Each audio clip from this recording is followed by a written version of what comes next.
Assalamu alaikum. Myself Mahmood Sattar. Today I'm here to tell you about the formation of hydrogen bond. तो basically hydrogen के साथ bond कैसे बनता है ये हम आज के टॉपिक में डिस्कस करेंगे।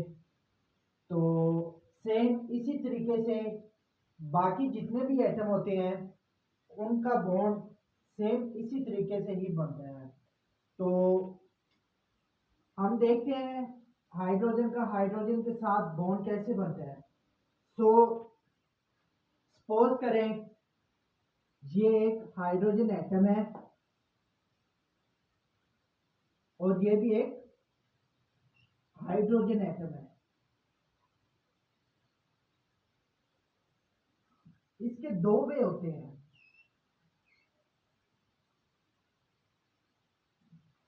एक में क्या होगा कि ये दोनों कंबाइन होंगे, फॉर्मेशन होगी और क्या बनेगा एक मॉलिक्यूल। और दूसरे में क्या होगा इसकी डिस्ट्रक्शन होगी। क्या होगी? डिस्ट्रक्शन।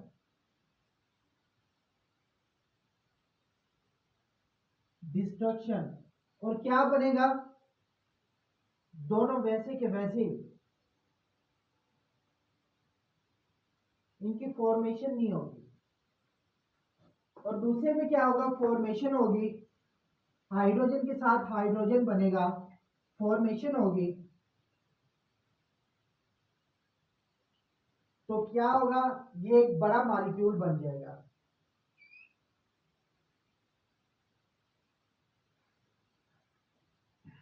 सेम इसी तरीके को हम नेक्स्ट कर लेते हैं। ये हाइड्रोजन है और ये अगेन हाइड्रोजन है।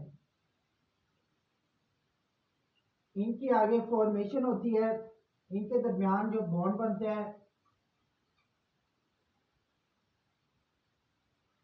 इसकी वजह से ये एक मॉलिक्यूल बनता है। सो जब एक हाइड्रोजन दूसरे हाइड्रोजन के साथ कंबाइन होता है इसकी दो कंडीशन है। वो ये है कि नंबर एक, attraction force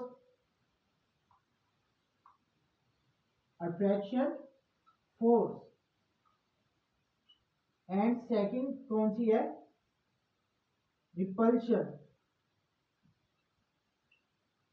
repulsion force. Attraction की अगर फोर्स आए तो क्या होती है? फॉर्मेशन और एक मॉलिक्यूल बनता है। अगर रिपल्शन की फोर्स हो तो डिस्ट्रक्शन होता है और क्या बनते हैं? दोनों अलग अलग एटम। सो अगर फोर्स ऑफ अट्रैक्शन ये इस पे डोमिनेंट आ जाए, किस पे? रिपल्शन फोर्स पे, तो क्या होता है? एक मॉलिक्यूल बन जाता है। और अगर रिपल्शन फोर्स अट्रैक्शन फोर्स के ऊपर डोमिनेंट आ जाए तो फिर क्या होते हैं? ये एक दूसरे के साथ नहीं जुड़ पाते, मीन टू से ये मॉलिक्यूल नहीं बना सकते। और ये जिस तरीके से ये बनते हैं सेम उसी तरीके से ये एंड पे जुड़ जाते हैं। और दूसरे नंबर पे ये है कि हाइड्रोजन के साथ जब बॉन्ड बनता है, मीन टू से जब एक एटम किसी दूसरे एटम के पास आता है तो क्या होता है कि अगर उनके अंदर हाई एनर्जी है, कि वो एग्जाम्पल है कि तुम ही रहना है और मैं भी मैं का आदमी हूँ। मतलब ये कि अगर वो ये शो करवाए कि अगर तुम्हारे पास ज़्यादा एनर्जी है तो मेरे पास भी ज़्यादा एनर्जी है, अगर वो अपने आप की एनर्जी को ख़त्म ना करे तो मीन टू से रिपल्शन फोर्स जो है वो अट्रैक्शन फोर्स के ऊपर डोमिनेंट आ जाती है, जिसकी वजह से एक मॉलिक्यूल नहीं बन पाता। और दूसरे नंबर पे अगर एक मॉलिक्यूल बने तो उनके दरमियान जो एनर्जी होती है वो अपनी एनर्जी को क्या करते हैं? ज़ाया करते हैं। तब ही एक मॉलिक्यूल बनता है और तब ही दो एटम जो होते हैं वो एक दूसरे के करीब आ पाते हैं। तो हाइड्रोजन और हाइड्रोजन ये जब मिलते हैं तो कितनी एनर्जी रिलीज होती है? Delta H is equal to -436 kilo joule per mole, kilo joule per मोल। इतनी एनर्जी जो है रिलीज होती है जब दो हाइड्रोजन एटम्स मिलके एक मॉलिक्यूल बनाते हैं। सो नेक्स्ट हम इसको देख लेते हैं।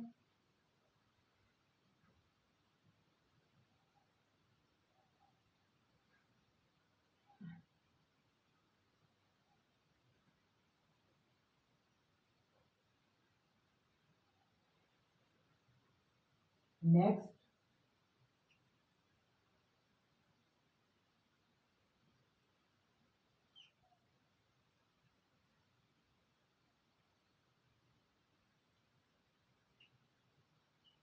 ये है जी मॉलिक्यूलर ऑर्बिटल जिनकी एनर्जी लो है, और ये है एंटी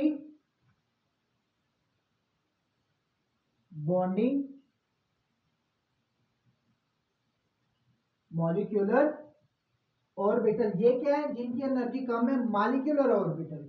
और ये है एंटी बॉन्डिंग मॉलिक्यूलर ऑर्बिटल, और ये है एटॉमिक ऑर्बिटल।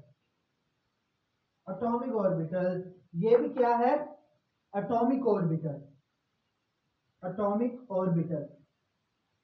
सो सपोज हम हाइड्रोजन ही ले लेते हैं, क्योंकि हम जो है हाइड्रोजन को शुरू से एक्सप्लेन कर रहे हैं। तो हाइड्रोजन के पास कितने इलेक्ट्रॉन है?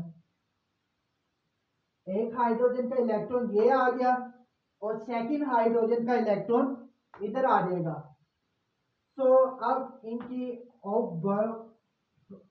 बाउ प्रिंसिपल के जरिए हम इनकी फिलिंग करते हैं कि सबसे पहले क्या होता है? लोअर शेल वो फिल अप होता है। आफ्टर देन अगर उनके अंदर एनर्जी या इलेक्ट्रॉन्स बचे तो उनको हम मजीद जो आगे ऑर्बिटल होते हैं उनके अंदर, या मॉलिक्यूलर ऑर्बिटल होते हैं उनके अंदर फिल अप करते हैं। फर्स्ट ऑफ ऑल इसके अंदर दो ही है, तो मजीद कोई इलेक्ट्रॉन बचा नहीं, तो हम आगे क्या फिल अप करेंगे? कुछ भी नहीं। तो हम इनका बॉन्ड ऑर्डर निकाल लेते हैं। Bond order, bond order basically क्या होता है? बॉन्ड ऑर्डर हमें बेसिकली बताता है कि ये मॉलिक्यूल एस्टेब्लिश है या नहीं है। इसके जरिए हम ये पता चला। तो इसका वैसे बेसिकली फार्मूला होता है नंबर ऑफ मॉलिक्यूलर ऑर्बिटल या bonding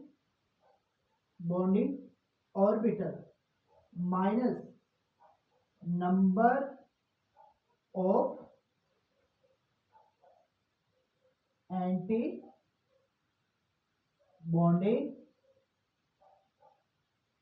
molecular orbital divided by 2। ये इसका फॉर्मूला है।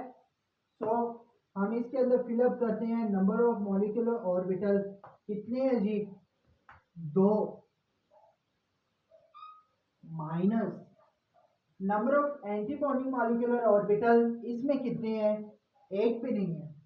So 2 minus 0 over 2 is equal to 2/2। 2 से कैंसिल एंड ये एक, ये इसका हुआ, ये इसका बॉन्ड ऑर्डर है। सो गाइस होप करता हूँ आपको ये वीडियो अच्छी लगी होगी, और मजीद अगर इसमें कोई भी किसी किस्म की कोई कमी हो तो आप मुझे कमेंट बॉक्स में कमेंट कीजिएगा। मैं इंशाल्लाह अपनी फुल कोशिश करूँगा कि आपके मजीद सवालों का आसानी से जवाब दूँ। तब तक के लिए अपना ख्याल रखिएगा। आपका होस्ट महबूब सत्तार। अल्लाह हाफिज़।